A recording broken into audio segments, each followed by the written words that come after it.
కానీ మూలాధార చక్రంలో శక్తి మేలుకొన్న మీదట వాయు సంబంధమైన ఆ శక్తి సుషుమ్నా లోపలకుండా అంటే వెనుభూమి మధ్యలో సుషుమ్నా లోపలకుండా పైకి లేస్తూ ఉంటుంది.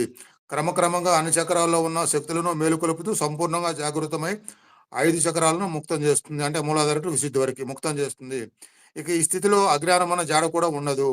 అప్పుడు ఆత్మను ఆవరించి ఉన్న అజ్ఞానం అనే నిద్రారూప ఆవరణం చిన్నమైపోతుంది. చివరికి శివశక్తి సమాగమం జరుగుతుంది.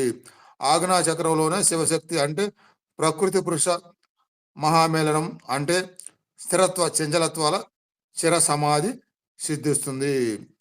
ఆజ్ఞా చక్రం కనుబొమ్మల మధ్య అక్కడ స్థిరత్వం సిద్ధిస్తే అన్ని సిద్ధిస్తాయి అని చెప్తున్నారు. అది సిద్ధించడానికి రకరకాల ప్రక్రియలతో మనం గంటల గంటలు ఎవ్రీడే సాధన చేస్తున్నాం అన్నమాట. 7వ అధ్యాయం మహాగురువులు. ప్రతిరోజు ప్రాతకాలంలో యోగురాజులు